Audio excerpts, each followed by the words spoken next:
Hello, hello, hello. All right, everyone. It is my pleasure to be here. I'm Mrs. J, and we're going to get into part one, week 8, right after you all tell me how my mic sounds. Can you hear me? Let me know. Does my mic sound nice?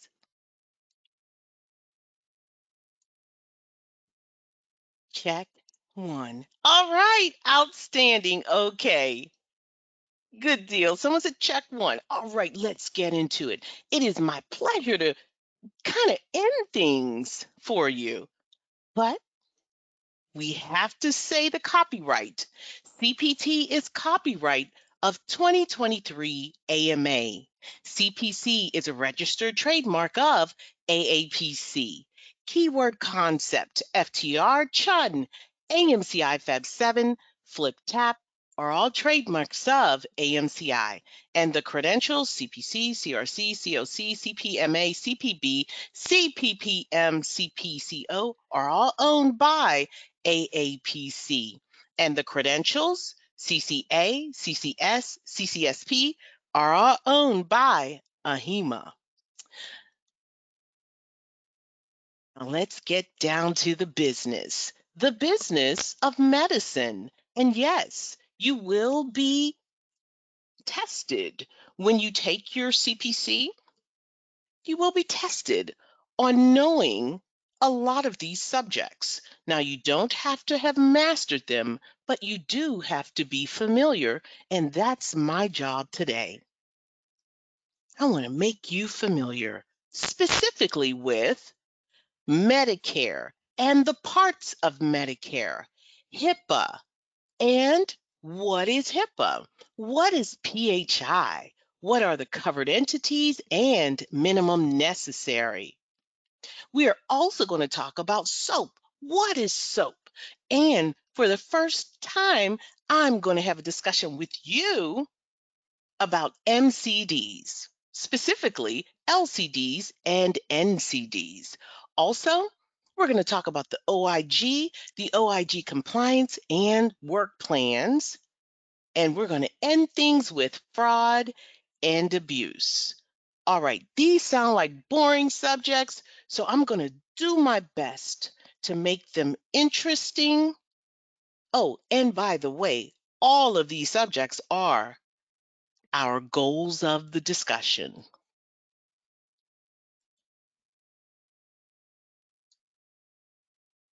Now, let's talk about key business of medicine terms. So you should know what these are.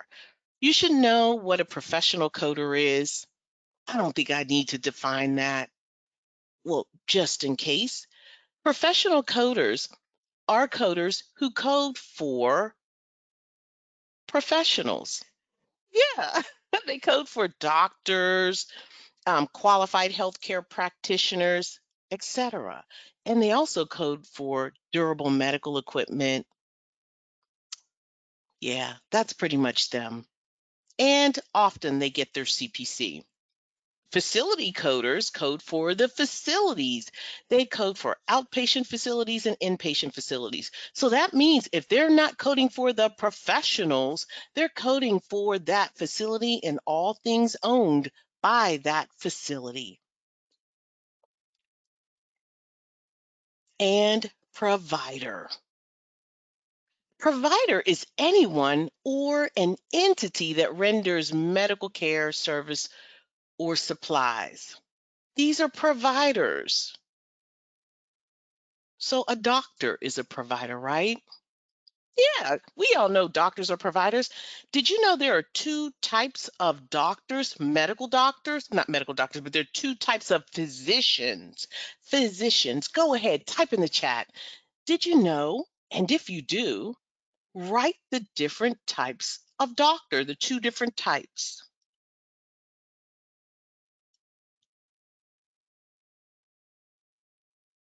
Wow, we're kind of, maybe I didn't phrase that right because the chat is Shh, you're quiet. It's okay. Let's get into it. All right, so we have DOs and MDs. These are the two type of physicians that professional coders code for, right? And in the middle, let's focus in the middle. This is what they have in common. They both prescribe medications. They both um, write orders and do follow-up testing. They both work in various medical specialties, and they both are fully licensed and eligible for board certification. And these are both physicians. However, if you look to the left, a DO is a doctor of osteopathy. In other words, they have a more holistic approach. They prefer holistic medicine versus drugs, okay, or allopathic medicine. Um, and they attend medical school and osteopathic medical school. And they really believe that diseases can be managed or cured.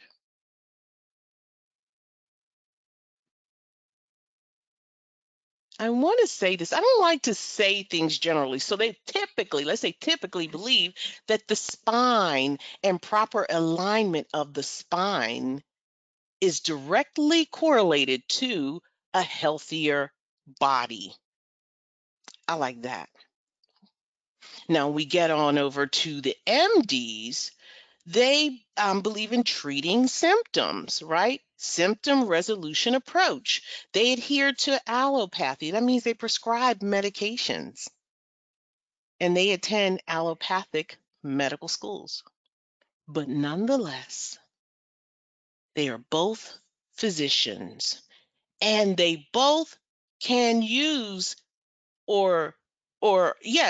use the CPT codes in your CPT manual. They can assign CPT codes, right? We know that because they're physicians. Also, we know that qualified healthcare practitioners can utilize those CPT codes. These too are providers. And types of qualified healthcare practitioners, or the most common you'll see, are nurse practitioners and or physician assistants. Yeah, these are physician extenders, and they are what we call QHPs, qualified healthcare professionals. Here are the similarities on the left. Both are licensed healthcare providers who can work alongside physicians. Both can diagnose and treat illnesses as well as prescribe medications. Both require a graduate degree, clinical training, and board certifications. Yeah, and on the right, here are the differences.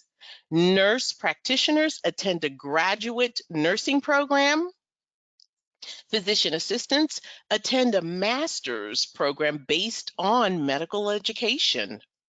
Nurse practitioners have full practice authority in 27 states. Assistants work interdependently with physicians. And nurse practitioners have specialty fields. PAs have more generalized medical education. So, nonetheless, both are physician extenders or qualified healthcare professionals. You're going to hear that a lot when you get to part 3. All right. Now, let me tell you about the hierarchy. I think you know this, but if you didn't, physicians are at the highest level of medical decision making. Whether you're an MD or a DO, you're at the exact same status. Then you have what we call the mid-level providers or QHPs. Those are your nurse practitioners. They require a master's degree. Physician's assistants typically attend a 26.5-month program, and these are both physician extenders. Now that we've learned briefly about providers, let's talk about payers.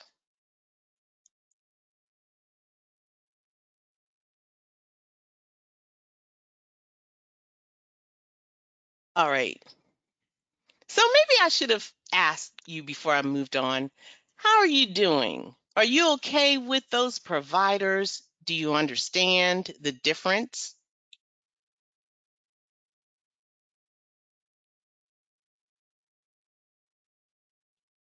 Outstanding. Outstanding. All right. So now let's talk about payers. What is a payer? A payer is an agency or company that pays medical bills, right? Yeah. Well, who would do that? Well, you're going to see in a moment. Payers basically reimburse providers or beneficiaries for their services. So a beneficiary is someone who is covered under a plan. All right. Now, can you tell me who the largest payer is? The largest payer of medical expenses is in the US? Go ahead, type in the chat. No answer is wrong. I want to know. Just, yeah. Yes, yes, yes, yes. Let me tell you who it is. You all are saying it. It's the government. Yes, they are the largest payer. They have, when you think about it, you think about Medicare, you think about Medicaid, and TRICARE. If you didn't know, TRICARE is military. Yeah, we've got a lot of military um, beneficiaries.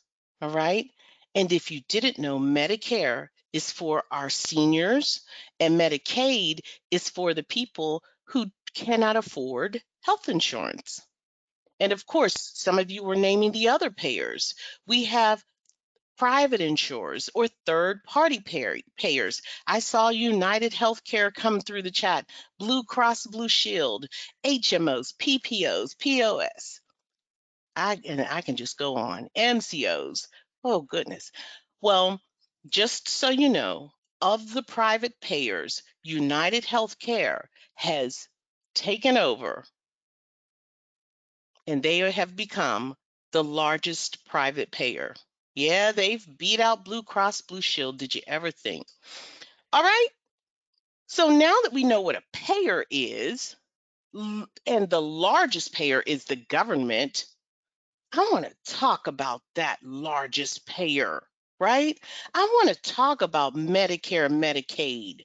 And Medicare and Medicaid is administered through the Centers for Medicare and Medicaid Services, or CMS, right? And I'm going to tell you, CMS is a big and very, very powerful entity in healthcare. Even though this is the government, and the government is the largest payer, they have a lot of power. And when you think about it, anyone who's the largest payer, they're going to have a lot of power. So let me tell you about them first, and then I'm going to tell you why they have so much power.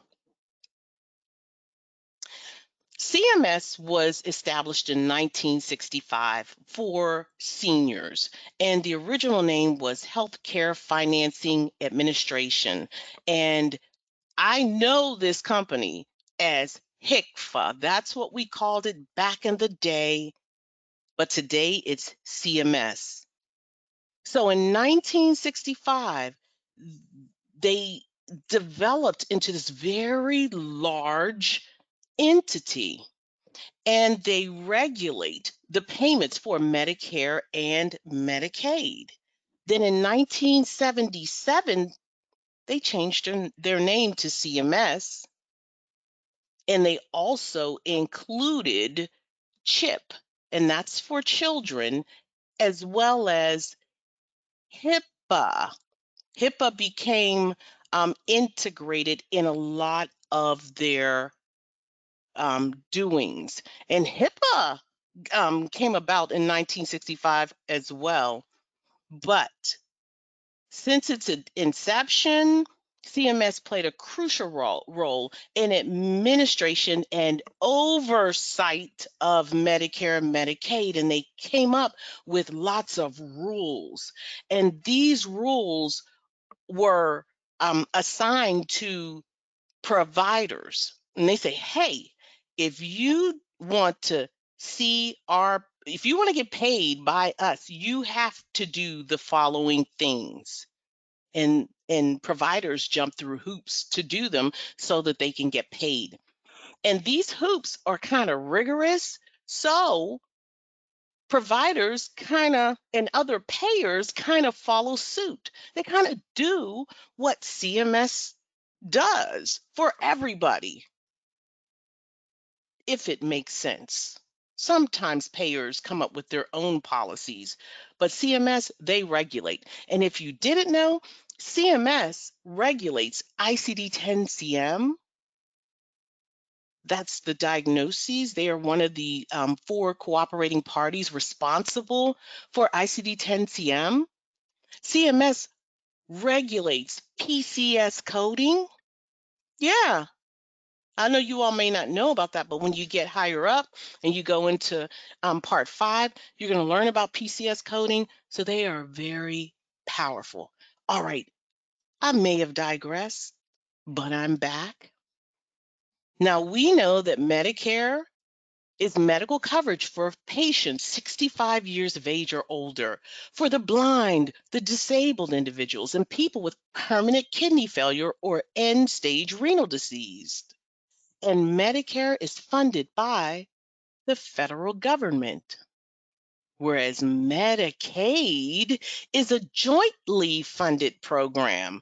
In other words, it's funded by both the federal government and the respective state governments. So it's joint funding, and it covers children, needy or indigent people, blind, disabled, etc. And that's who they are. And they are regulated by CMS. Now that you know what Medicare and Medicaid is and CMS is, let's talk about Medicares. We're ready for an adult conversation about Medicares. Not like last week, but we can speak a little more fluid about them. So many of you probably heard about Medicare Part A. Medicare Part A helps cover inpatient hospital care, such as nursing facilities, hospice care, home health, and inpatient when the patient is confined to the hospital. Medicare Part B helps cover outpatient care and things not covered under Medicare Part A, right? Part C. This is also called Medicare Advantage. So it combines the benefits of Part A and B and sometimes D. We're going to talk about that.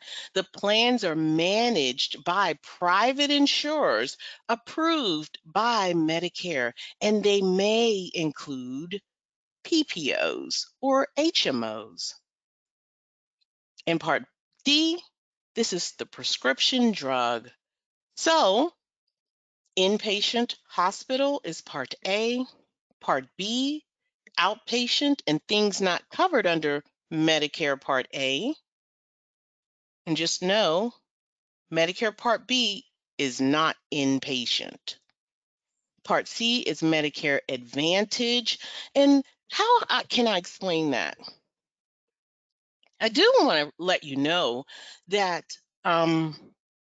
Part C, if you notice those commercials that are offering Medicare Part C plans. I don't know if you see them. I see them a lot, but maybe because I'm getting ready to be Medicare age, or I do a lot for my mother who is Medicare age. And what they are trying to do, they're trying to get my mother to give up her private part. My mother has regular Part A and regular Part B, and they want her to get a Medicare Advantage plan, like a PPO, for her Medicare so that they can manage it. They want her to have a managed Medicare because the government spends way more money giving her straight Part A and Part B services. But my mother will not give it up, and I don't blame her. That is the best. When you get managed care, it is managed, so you don't have the flexibility, and they also give you all kinds of incentives to take advantage of this managed care. Oh, we'll give you groceries for a year. We'll pay for your working out at the gym. They have all kinds of incentives because it does make fiscal sense to have Part C, but that's what that is. That is a managed care for Medicare. That's Part C. And Part D, we know that is prescription drugs. So here's a simplified look, all right? So we already said Part A is hospital, Part B is outpatient and professionals, Part C, managed care, Part D, prescription drugs. And if you put them all side by side, it looks like this. So these are your Medicare coverages at a glance. And on that note, I want to take a look in the chat to see if you understand what Part A, Part B, Part C, and Part D are. And if you don't, type in the chat. Let me know.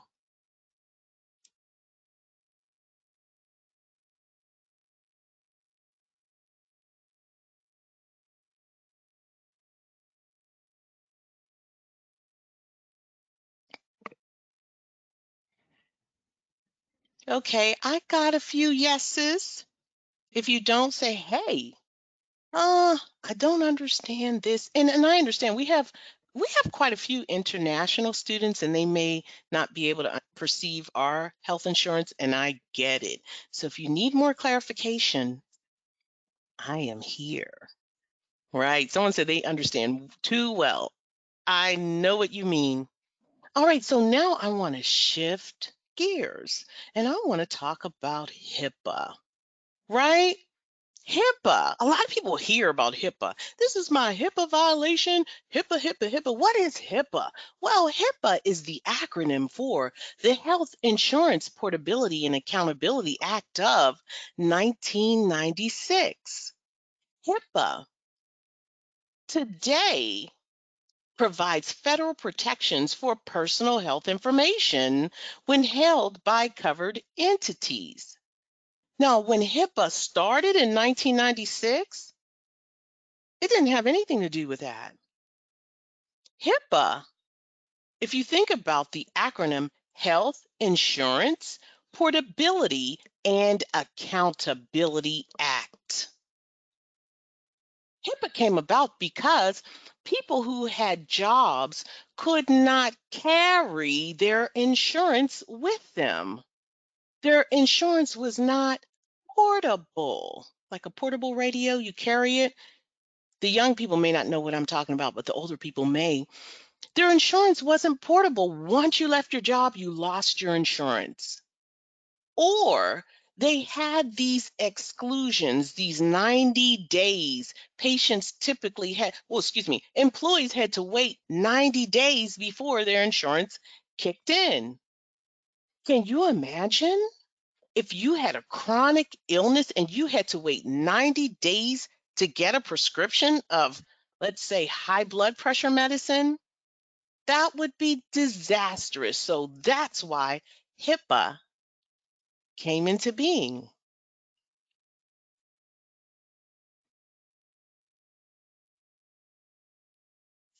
Now, today, HIPAA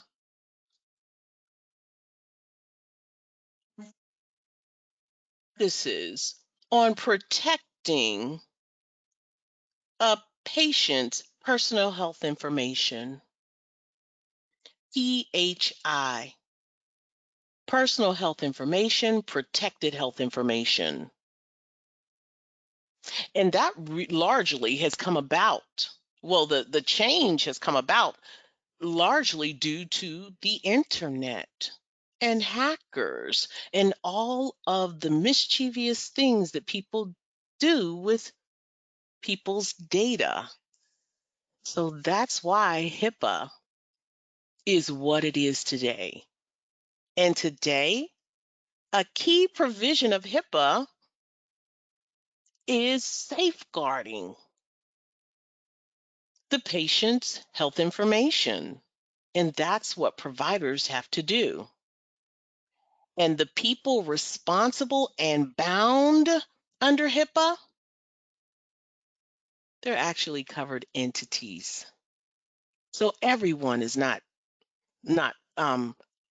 everyone does not have to adhere to HIPAA, but those covered entities, they have to indeed. Now, today, HIPAA has 5 titles. Title 1, this protects health insurance for workers and their family. And also, if they have pre-existing conditions, they can still have coverage. This is the original title of HIPAA. Also, Title 2. Title 2 is administrative simplification. And these were established as a result of the internet and the movement to protect patients' information.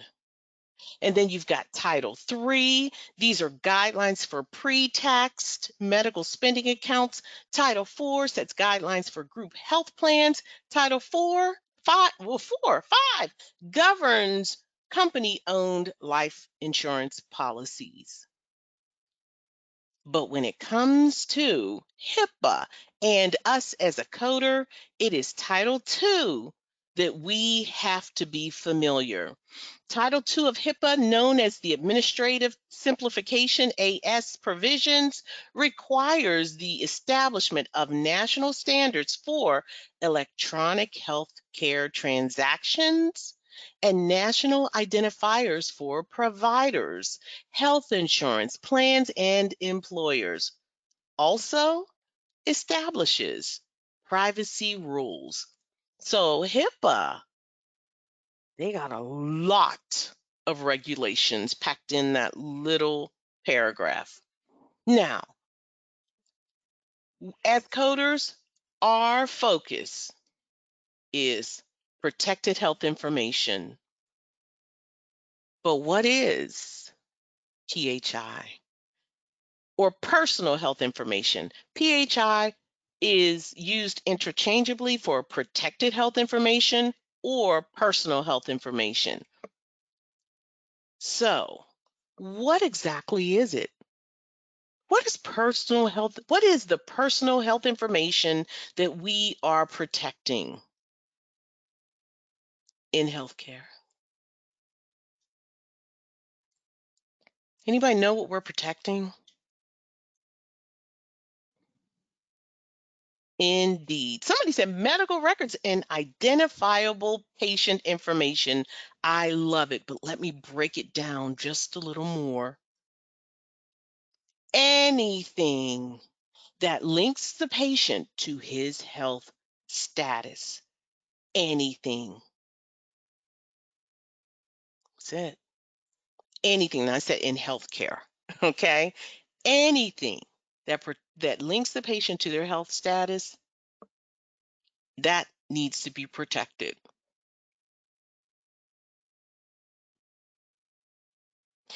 Now, these are some of the things that has to happen to protect a patient's health care. These are some of the things that are implemented in practices. At the onset of an encounter, a patient must receive a notice of privacy practices, right? So every time you go to the doctor, they tell you, sign this and say you've read it. sign this and say that you have it. They always do that. I'm like, oh my goodness, may I have it? So I always ask them for that notice, give it to me so I'm not telling an untruth. But nonetheless, when you get that patient privacy and protected health form, this is what it says. If you've ever read it, it says they tell you the ways that the patient's PHI may be used and disclosed. They also let you know their duty as a provider to protect your PHI.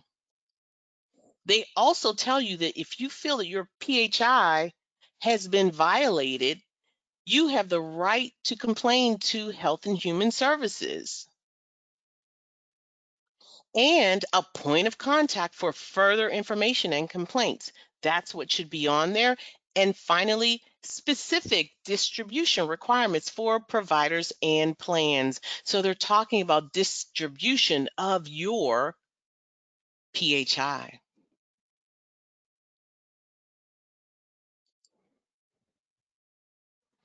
Also, under the privacy rule, the HIPAA privacy rule, and this speaks to the last point that I was making, the distribution requirements for providers and plans. Well, if you didn't know, the distribution requirement, minimum necessary, right? Minimum necessary. If a payer needs the patient's operative report to pay, to establish medical necessity, to pay for a procedure being carried out, that office should not send the whole record, just the minimum necessary. Just send the operative report. All right. And that's pretty much it. Now, I did say that everyone is not bound to HIPAA. It is those that are referred to as covered entities. Covered entities are bound under HIPAA in healthcare. And what is a covered entity? Well, I like to call them TAP. Yeah, TAP, right? Those that are responsible for the treatment of the patient and their staff. Doctors, clinics, psychologists, dentists, chiropractors, nursing homes, pharmacies, you name it. Those responsible for treating that patient and their staff. That's your T for treatment in TAP. Your clearinghouse, the clearinghouse and their staff. These are the people who are responsible for the administration of the business. This is where we fall. This is where your coders and your billers fall. Also, these include entities that process non-standard health information they receive from another entity into a standard format, right? Because HIPAA requires this standard format for claims to be processed, and these healthcare clearinghouses do that. And if a coder or a biller works for a healthcare provider, they may carry out the coding and the billing services, but that once they're finished, it gets sent over to the clearinghouse for them to administrate or administer the business. And finally, your health plan. Your health plans, these are the payers, right? All the health insurances, your HMOs, the government programs, Medicare, Medicaid, everyone. These are the payers, and this rounds out your TAP. And remember, TAP represent your covered entities and their staff. Now, before I move on, I want to know how you're doing. Are you with me?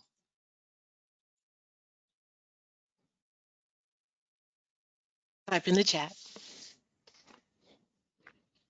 Good deal.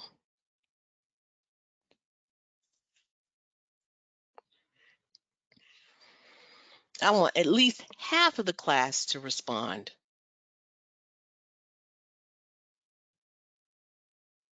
I don't want to be one of those instructors that look at 3 answers and say, oh, good. No, at least half of you. Good job. So you're all with me. Now, if a provider or covered entity fails to uphold HIPAA, there is a consequence.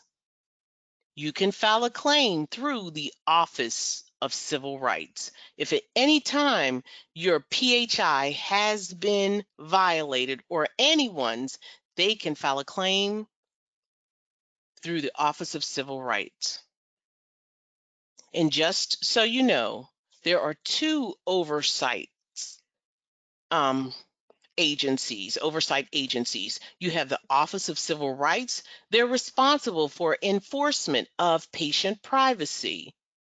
You also have the Office of Inspector General, and their primary focus, fraud and abuse in healthcare.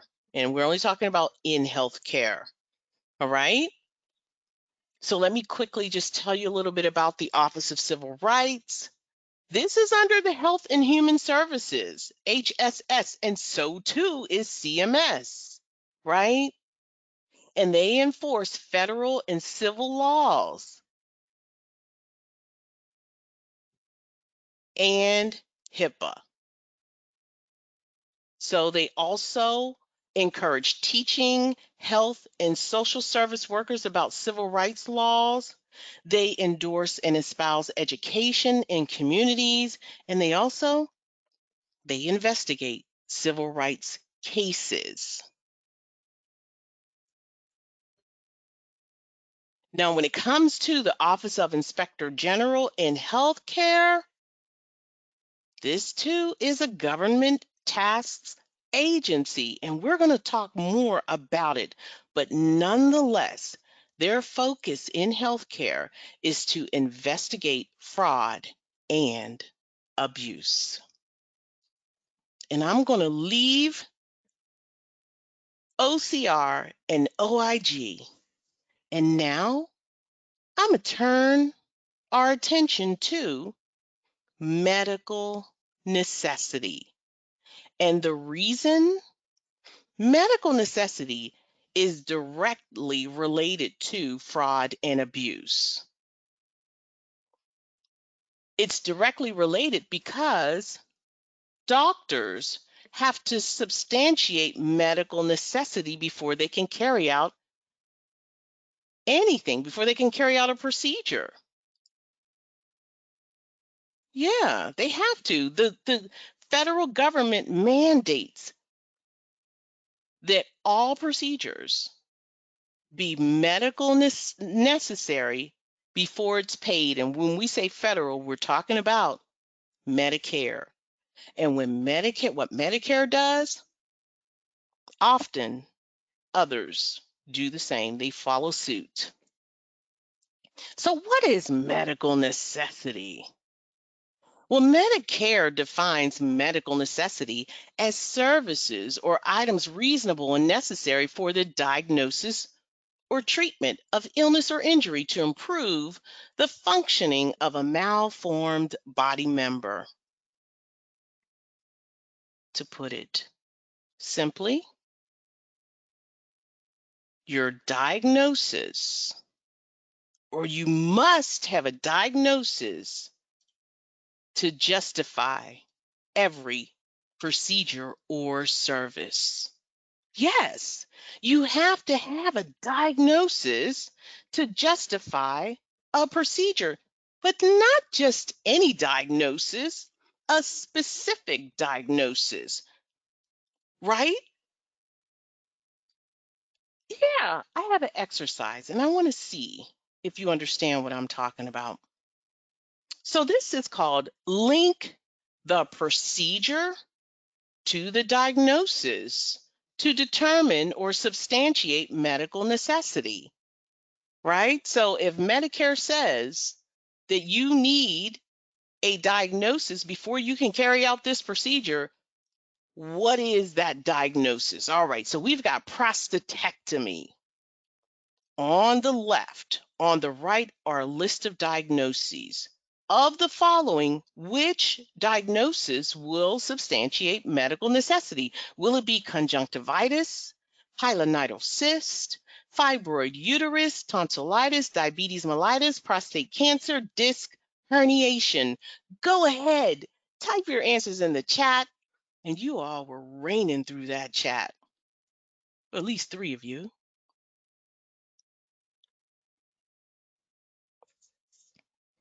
Outstanding.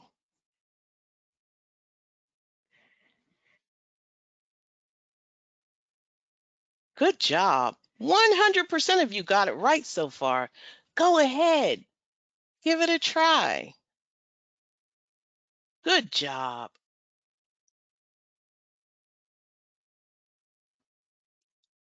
We have, I don't think half of the class has answered. Come on, take a guess. And don't worry that I said 100% of them got it correct. It's okay. It's all right. You're safe here. I promise. I will never say your name.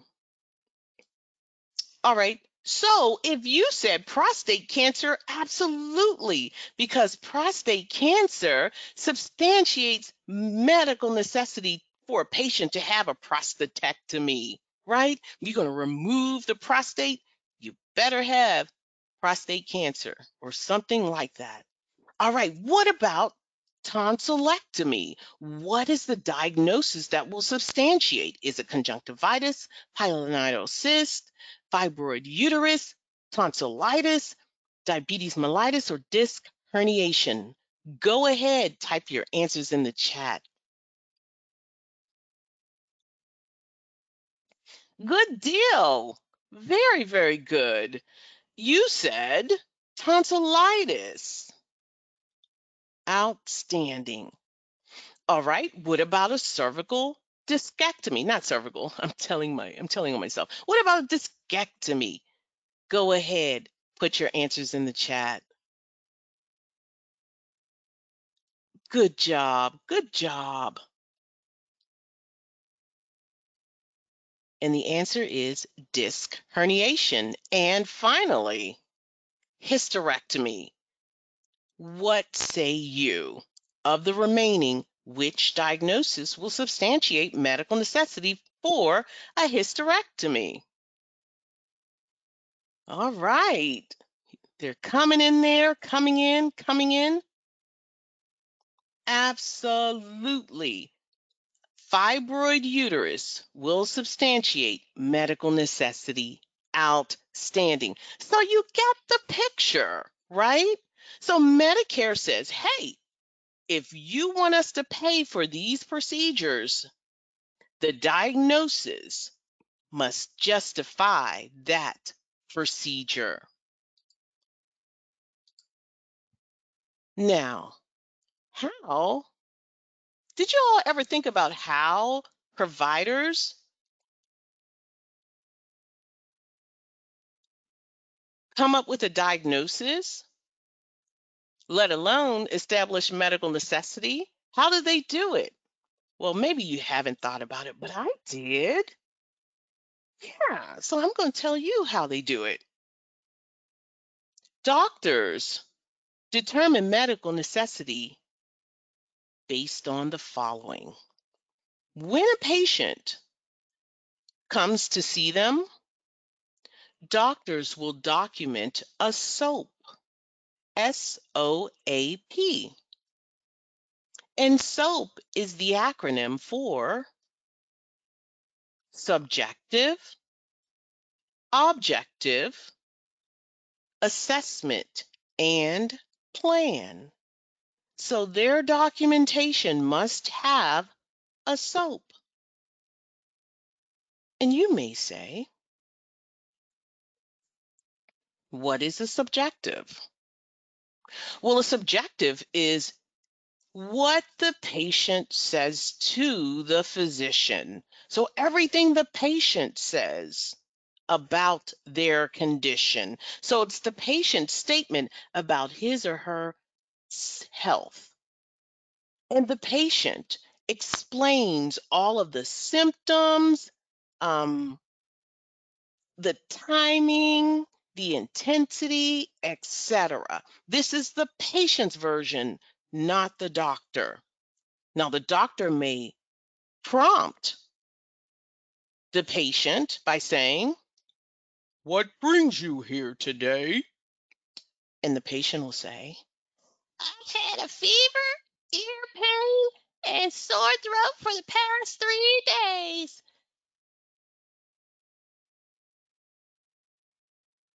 All right. In the real world, subjective is something that is not proven. It's basically an opinion, right? It's subjective, it's debatable, it's not fact. And you see why it's not fact. The patient said they're having a heart attack, right? Now, what is fact? The doctors, right? Well, in medicine, what the doctor observes, sees, feels is documented and it is fact, right? The provider examines the patient and they document their findings.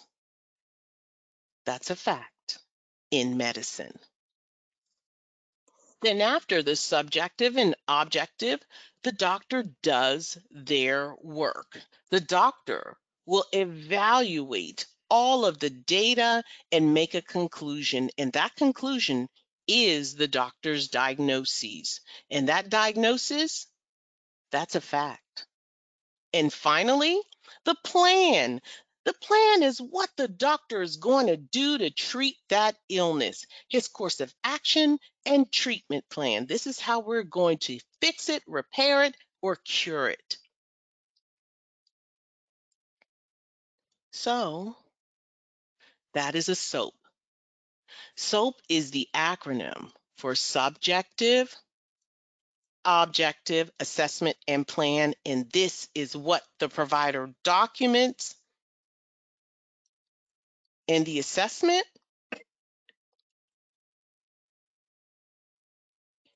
The assessment is what establishes medical necessity. Because we said the diagnosis is in the assessment, right? So that's how doctors establish medical necessity. Now, how do we know if something's medically necessary? The doctor can document it, but how do we know if it's medically necessary? Right? So the doctor can in their right establish medical necessity, but how do we know that Medicare says it's medically necessary and that they're going to pay for it? Well, we know the typical things will be paid, like the prostatectomy if you have prostate cancer, like the hysterectomy if you have uterine cancer, your tonsillectomy if you have tonsillitis. We know that that's almost standard. But what about those decisions that aren't so cut and dry?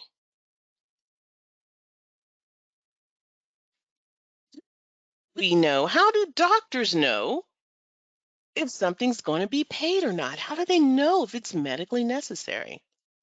Well, Medicare has something. Medicare has what they call coverage databases.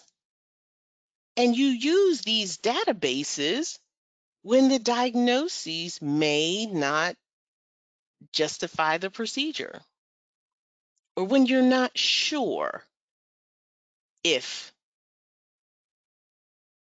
the diagnosis will justify the procedure, right?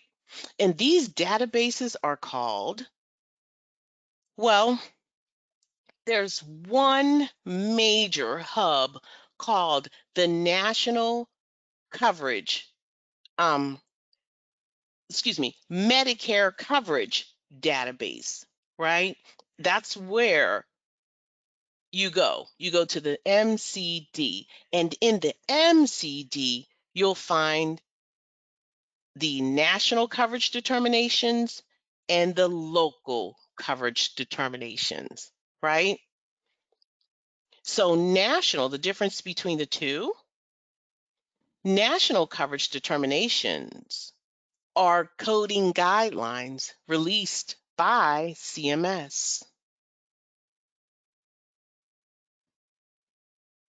Coding and coverage guidelines. And these guidelines apply nationwide.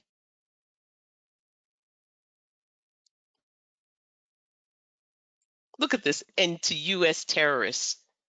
We're going to say territories.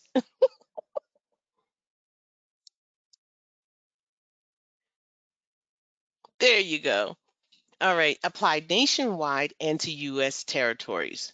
Whereas the local coverage determinations, these are coding and coverage guidance released by Medicare contractors or people contracted by Medicare, and we call them MACs. Medicare Administrative Contractor. And their guidelines apply to the contractor's region or jurisdiction. You see the little map below? Just want to let you know that. And these local coverage determinations, the LCDs, should not contradict an NCD. I'm going to let that marinate.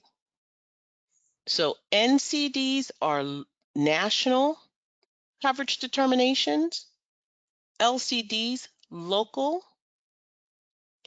Medicare releases the guidelines for NCDs for the nation and U.S. territories, and the jurisdictions, or the MACs, or the Medicare Administrative Contractors, they provide the guidance or guidelines for the local jurisdictions, and they should not contradict the national. And you see the little map? Let's make it a little bigger. These MACs divide up the nation. They're divided, and this is who has jurisdiction in terms of the coverage or makes the decisions about medical necessity. So I'm in Pennsylvania. So the person that I reach out to will be Novitas, and they will make determinations on the behalf of my clients in the state of Pennsylvania if there are no national coverage determinations. Okay, we're going to get into the particular. But what's important is you need to know that these are your Medicare administrative contractors. They are contracted by CMS to provide coverage determinations, to provide support and guidance in terms of what is covered and what is not. And they also make rulings in terms of what is covered and what is not. Now that you're looking at this map, type in the chat. Tell me, who's your MAC? What is your jurisdiction? Type it in the chat. Good job. And based on people saying what their jurisdiction is, I know somewhere around where you live. Someone said Palmetto, Palmetto. And without even looking at this, because I used to live in North Carolina, I said, okay, you might be Georgia, North Carolina, South Carolina. Indeed. So don't say the state. Write down your jurisdiction. And when you take your exam, you just may have a question when they say jurisdiction. Jurisdiction is talking about local coverage determinations. Now, take a look at that database that I talked about.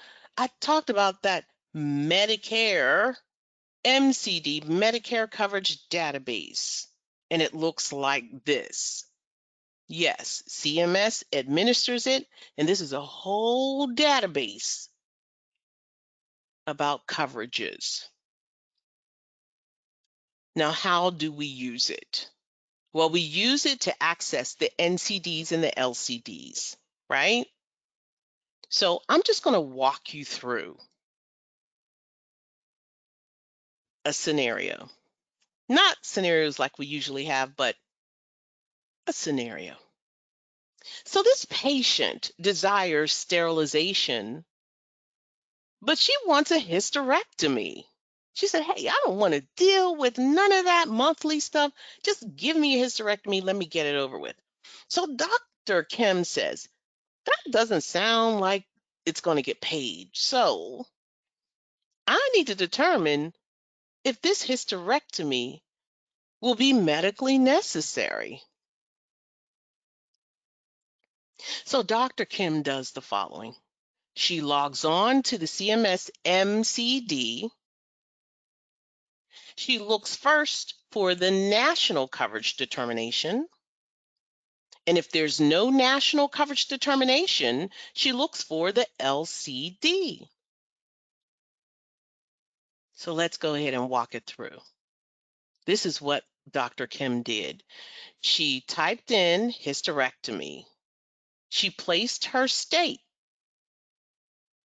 Then she pressed enter. And boom.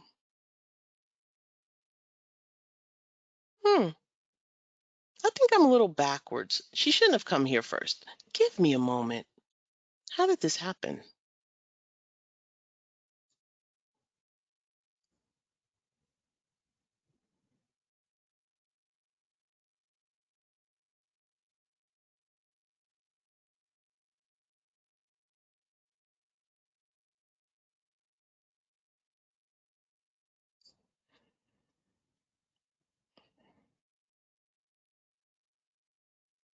All right. So she typed in hysterectomy and said, boom, here you go.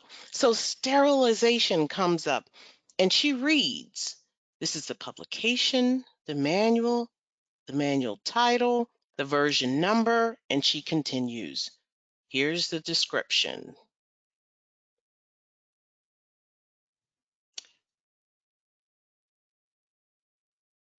One moment. There you go. All right, here's the description. And then she sees sterilization. And she clicks on it because it's an NCD. This is a national coverage determination. This is good. So she clicks on it, and here is the description. A, well, sterilization's at the top, and then you come down and you see indications and limitations of coverage. A says nationally coverage conditions, okay. Says nationally covered conditions, and then B says nationally non-covered conditions, and it says elective hysterectomy, tubal ligation, and vasectomy if the primary indication for these services is sterilization. So it means that these are non-covered conditions. A sterilization that is performed because a physician believes another pregnancy would endanger the overall health of the woman is not considered to be reasonable and necessary. Whoa, whoa, whoa. Okay. Okay. So this is the guidance. They're not covered. So the NCD said the hysterectomy will not be paid if for sterilization. You got to try something else. Do you all understand how this NCD is sort of working? If you want to wait before you pass judgment, That's okay because we have more. All right, so we know the sterilization is not going to be paid if that is the diagnosis used to substantiate a hysterectomy. So now we have another scenario. A patient has a provisional tic disorder, and Dr. Kim would like to administer botulinum toxins or Botox treatments. And if you didn't know, provisional tic is a sudden and brief repetitive movement or vocalization that is experienced by individuals with tic disorders. I don't know if you see people with tic disorders day to day, but I see them a lot on social media. And I think I've learned a lot about it. So I understand that there are some treatment methods for them, but we're going to find out if Botox treatments will be medically necessary and for provisional tics. What do you think? Type in the chat. Do you think that Botox will be um, provisional tics will substantiate medical necessity for Botox treatments? Type in the chat. Hmm. Well, we'll see.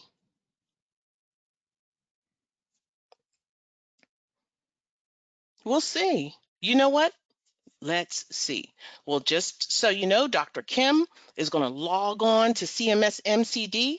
She's going to look first for the NCD, the National Coverage Determination. If there's no NCD, she'll look for the local coverage determination for her jurisdiction. All right? So she's going to log in. She's going to type in Botox injections. She's going to type in her state, and hopefully this works. Boom. Okay. Well, all the options she has, there are several LCDs, no NCDs, so that is fine. She's going to find her jurisdiction. So let's say she's in Pennsylvania with me. So Novitas is her jurisdiction. So they all are botulinum toxins, and this is an LCD for botulinum toxins for the MAC Novitas Solutions. All right. So our MAC is Novitas. So we're going to click on it, and what does it say? All right. So we know we're at the correct place, botulinum toxins. And then I'm going to look down, and it says botulinum toxins, Botox, Dysport, Xenomine, and BioBlock. Wow. Will be considered medically necessary and reasonable when administered for treatment of FDA labeled indications and off labeled indications as applicable below. So let me read further. All right, so here are the things they'll cover: esophageal aplasia, chronic and fissure for patients with inadequate response to conservative pharmacological treatment. Oh, excuse me, this is chronic anal fissure. Sorry about that. Essential hand tremor for patients with a high altitude tremor that disrupts activities of daily living and have inadequate response to oral pharmacology, pharmacotherapy such as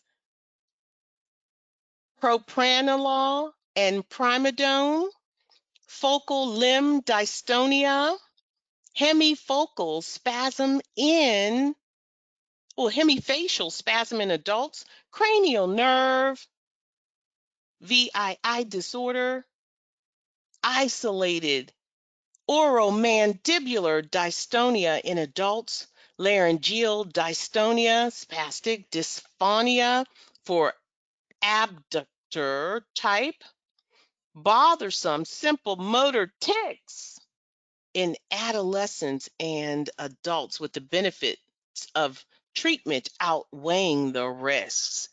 All right, so we do have these motor tics. They will be covered. So the Botox injections will be paid for provisional tics. All right, so now, how you feeling?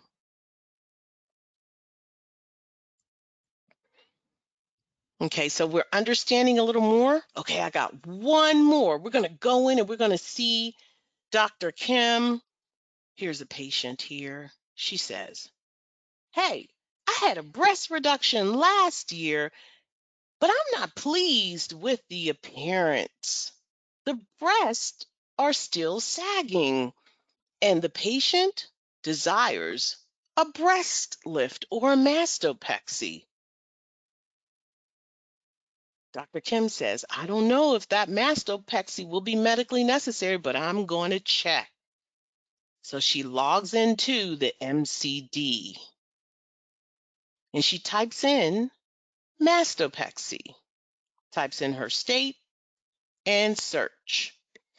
And under the cosmetic and reconstructive surgery, she keeps going. She doesn't see anything about a breast lift, but right here, I don't know if you can see it, but right here, 19316, this is the CPT code for mastopexy. All right, so she's got to do her work because there are tons of ICD-10 codes. You've got all these. We know this is breast cancer, the C50. Yeah, we know that's cancer.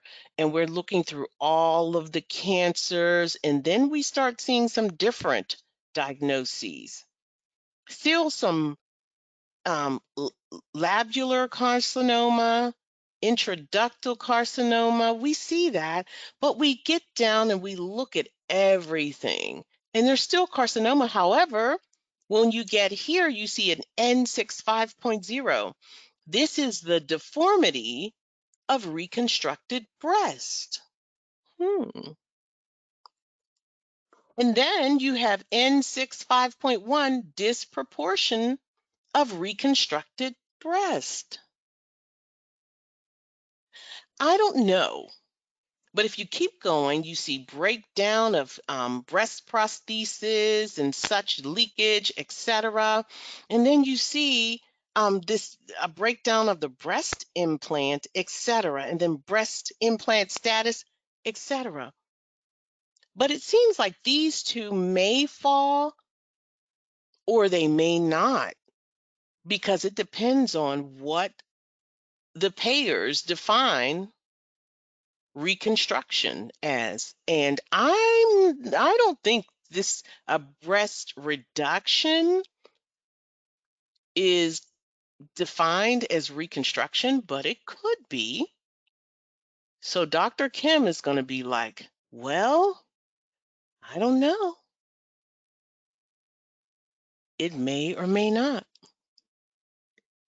So Dr. Kim has the option to submit a predetermination into the insurance carrier, and the insurance carrier will let you know definitively if they'll pay for it.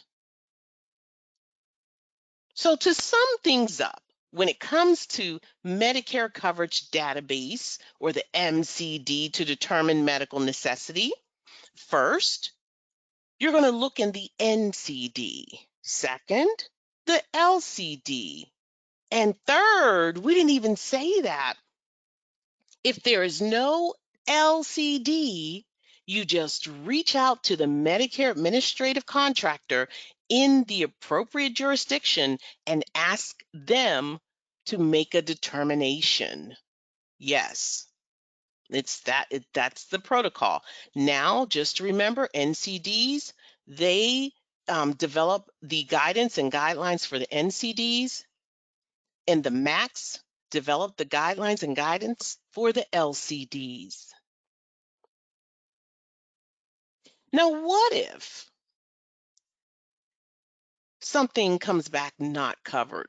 It's just not going to be covered.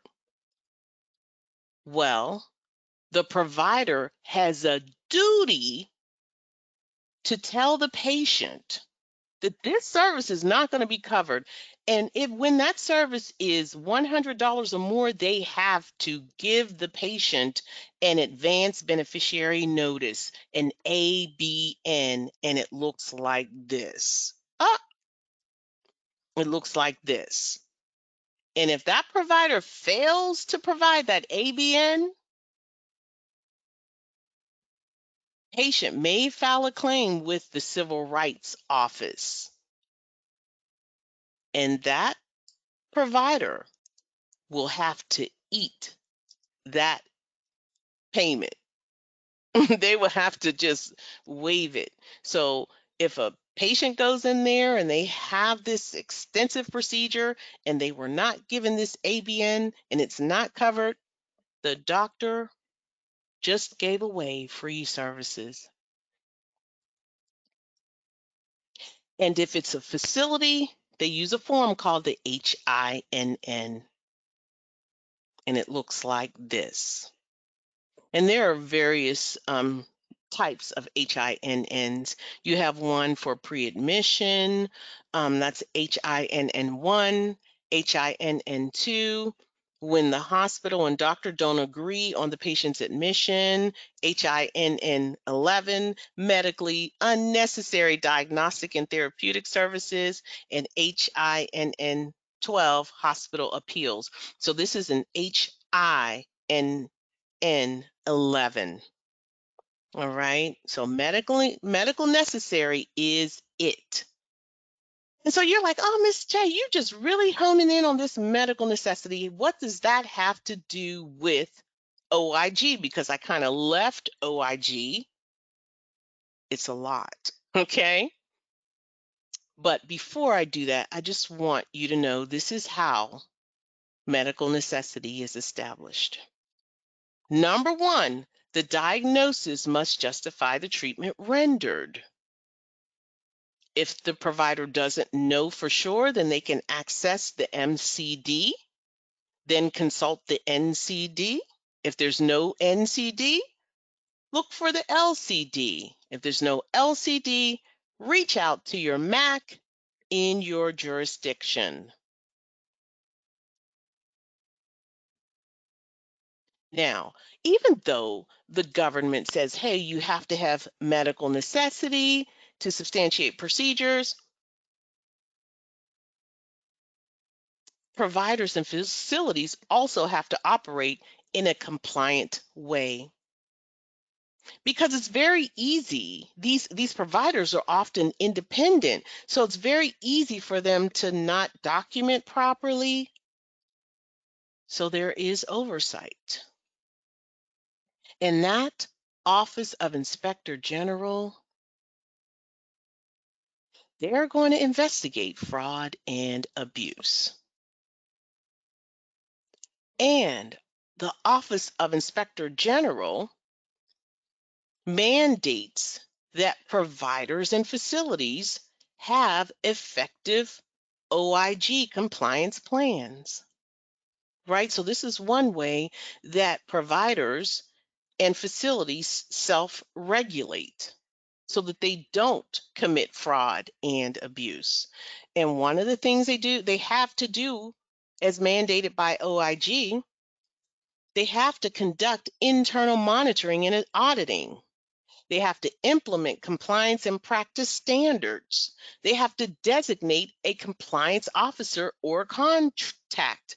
They have to conduct appropriate training and education, respond appropriately to detect offenses and develop corrective action. They have to develop open lines of communication with employees and enforce disciplinary standards through well-publicized guidelines. And the Office of Inspector General,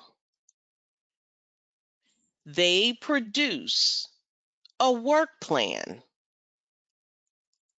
and it's published twice a year. And this work plan tells providers and facilities what their focus is going to be. How are they going to regulate fraud and abuse? What areas are they focusing? And you can go right to the OIG website and see what's up next. And guess what? I did. I went to the Office of Inspector General Work site, Office of Inspector General Work Plan site to see, hey, what's coming up next? And what caught my eye is the use of remote patient monitoring services in Medicare. I'm like, what is that? So I clicked on it, and basically, they are going to determine the extent to which provider billing for remote patient monitoring services may indicate fraud, waste, or abuse. So, doctors, facilities, if you have patient monitoring services, make sure that they are operating above board because the OIG, that is their focus. So at least they warn you, okay? All right, so let's talk a little bit more about OIG fraud and abuse, and then we're going to switch gears, and I'm going to hand it over to Miss Tamika. All right, so OIG enforces and investigates fraud and abuse crimes in healthcare. And HIPAA says fraud is defined as knowingly and willfully executing or attempting to execute a scheme to defraud any healthcare benefit program or to obtain by means of false or fraudulent pretenses, representations, or promises of any of the money or property owned by any healthcare benefit program. So I would just say HIPAA fraud is knowingly and willful behavior, right? Knowingly and willful. Abuse, that's defined as incidents or practices not usually considered fraudulent that are inconsistent and acceptable, sound medical business or fiscal practices. In other words, it's wasteful.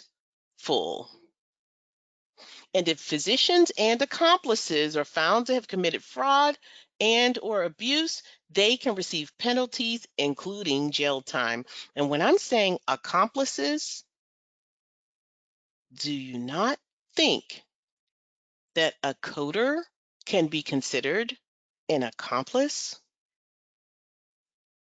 Absolutely. And if you have time, go to the OIG Fraud and Abuse website. You can see all of the providers that have been charged with fraud. And it's not just providers, there's a lot of coders and billers. Indeed. All right, so we've got a fraud and abuse exercise. Are you ready? Remember, fraud is to knowingly and willfully deliberate. It's a deliberate attempt to deceive, right?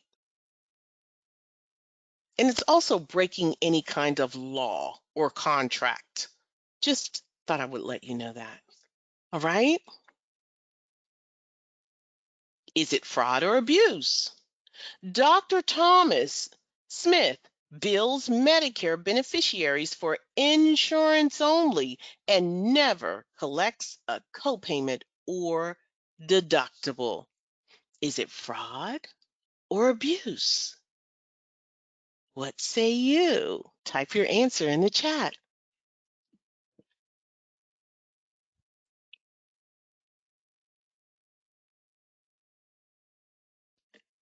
All right, I see a few answers, and I know some people may be stumped, but go with your gut. Which is it?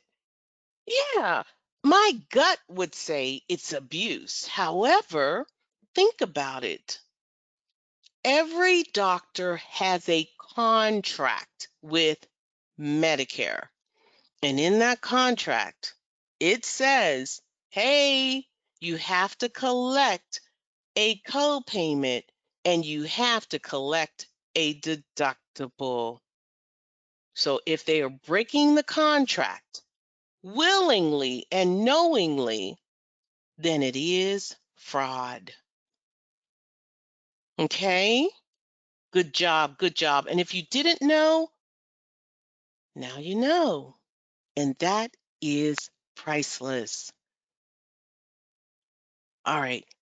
Got another question. A patient, Carl Skinner, calls the office repeatedly about his prescriptions. When seen in the office the next time, Dr. Jones bills a higher level of evaluation and management service to allow for the additional time. Is this fraud or abuse?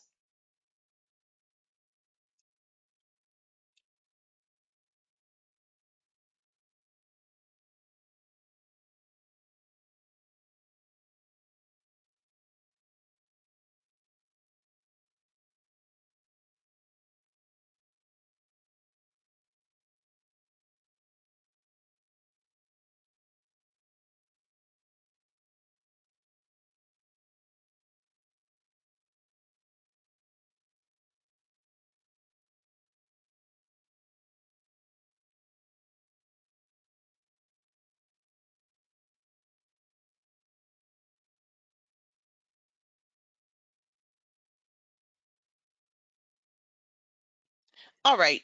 So I'm just going to tell you it could be both, right? And here is why. Because if you alter your fees for services, then that's fraudulent. Like if a lot of doctors publish their fees. If they alter them, then that's fraudulent. However, the doctor can bill whatever they want to bill, right? But it's going to be denied anyway. So it's fraud, it's abuse, but for this, we'll say it's fraud. All right. And a lot of you probably said fraud too, but I think we need more clarification, right? So you can't alter your fees, but you can charge whatever you want. And that's abuse because it's wasteful. It's going to be denied anyway. But if you're billing that client the residual, that's fraud. All right, so we got another one. A Medicare patient, Joan O'Connor, is seen by Dr. Practon, and the insurance claim shows higher rates for Medicare beneficiaries than non-Medicare payments. Is this fraud or abuse? So, in other words, the doctor charges Medicare patients more than non-Medicare. Is it fraud or abuse? That's right. It is abuse. The doctor can bill whatever they want. It is abuse. Um, and the insurance company is going to pay their contracted rate and no more. Okay? So it is an abuse. It's wrong. All right, Dr. Skeleton sets a simple fracture and puts a cast on Mr. Davis, but he bills for a complex fracture. Is it fraud or abuse?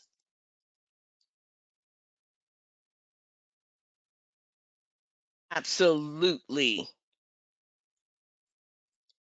Fraud, fraud, fraud. Yes. You can't bill for something you didn't do. You need to bill for a simple fracture, not a complex fracture. All right, we have two more, then I'm going to hand it over to Miss Tamika. All right, a patient, Hazel Plunkett, had Botox fillers injected. The fillers are not covered under her insurance policy as they are determined not medically necessary to the extent rendered.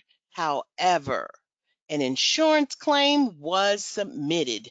Is this fraud or abuse?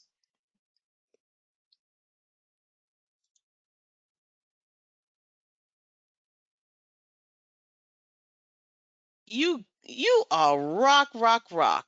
Come on, give me some more answers. Wake up, wake up, wake up. All right. Indeed, this is abuse. You knew it wasn't going to get paid. Why are you wasting someone's time? Remember, abuse is waste. And finally, is this fraud or abuse?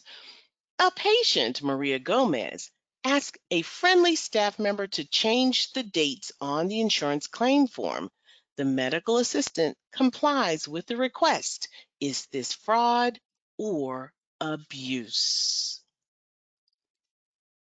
Man, you all are blazing through the chat so quick. You all said this is fraud on so many levels. Absolutely. It is fraud. No explanation needed.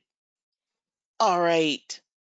So I am very, very happy to say that we have finished our discussion on Medicare, HIPAA, SOAP, OIG, and fraud and abuse. And if you have questions, go ahead, type them in the chat. And on that note, I'm going to hand it over to Miss Tamika. Take it away.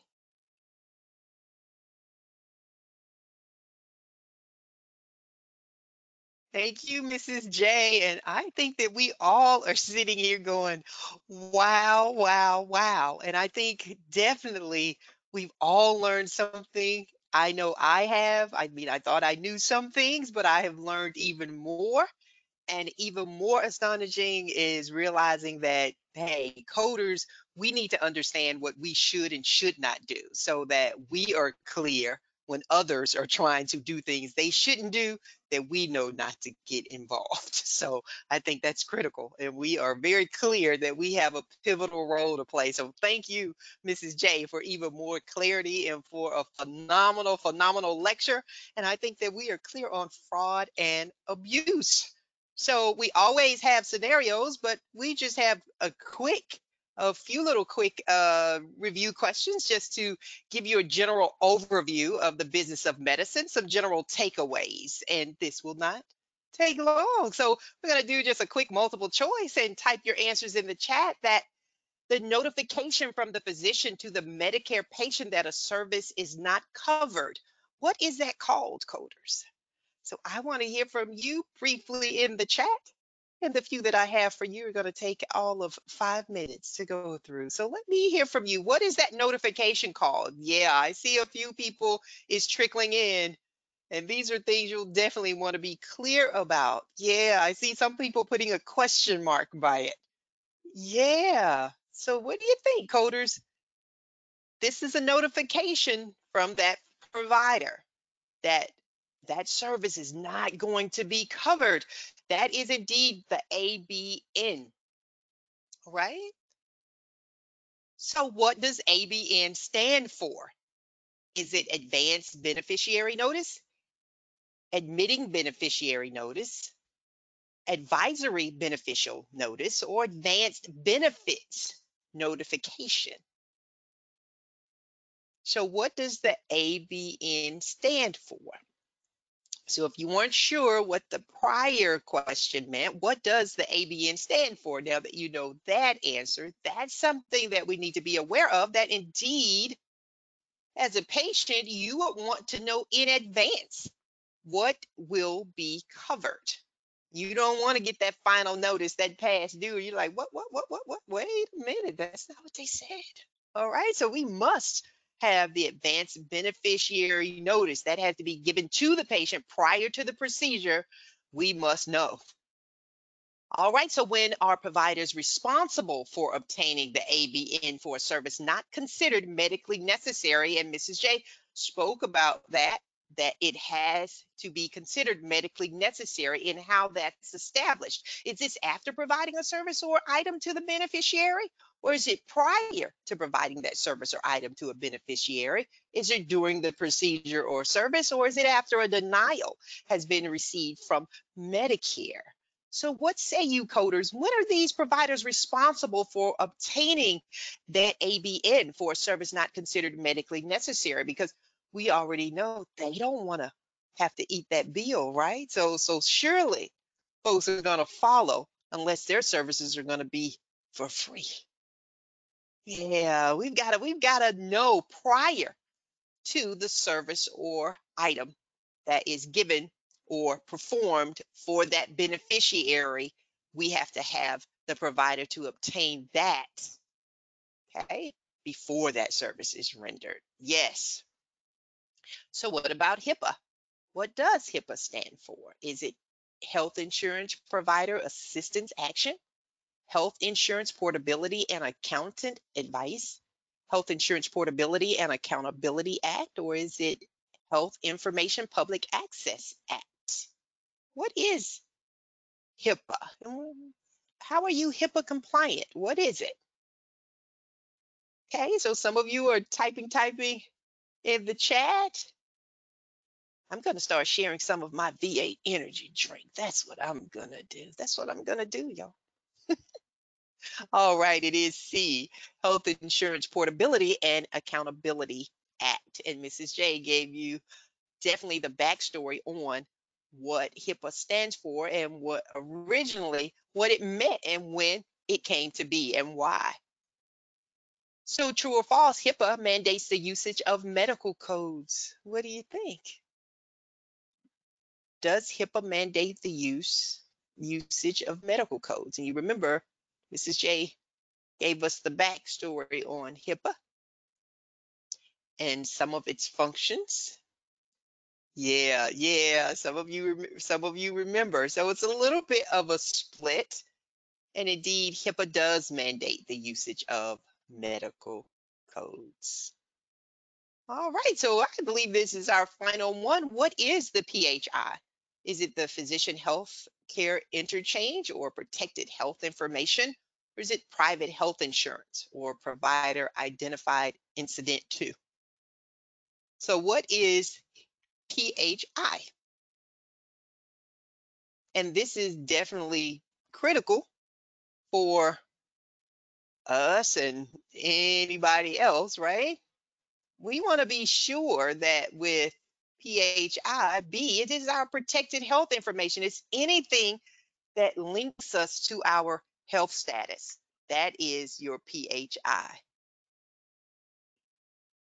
Yeah, I see someone saying, yay. All right, this is our last one. Minimum necessary rule applies to who? And this is critical because really, this is really as to need no basis. Like, what is the minimum necessary rule? Does it apply to disclosures to or requests by a healthcare provider for treatment purposes? Or is it B, disclosures to the individual who's subject to the information? For uses or disclosures that are required by other law or covered entities taking reasonable steps. So what is that, coders? What does that cover?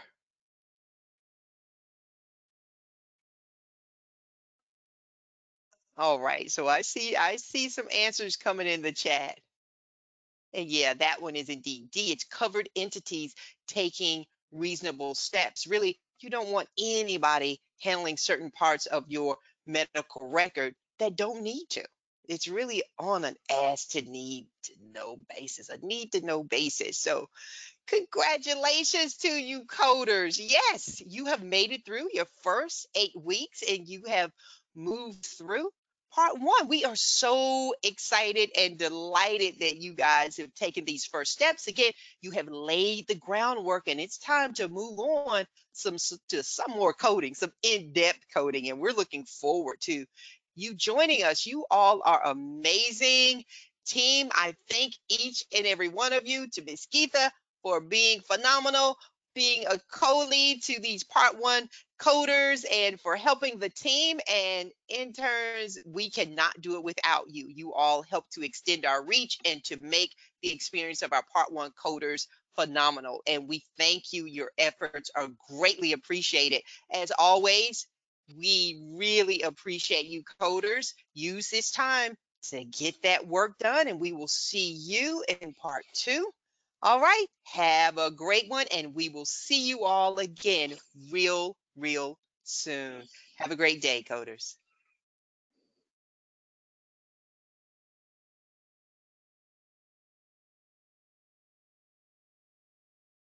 4,000 exam passers and free classes at AMCI. Learn to code straight from home or on the road at AMCI. We're on the East Coast, the West Coast. We're all around the world. AMCI.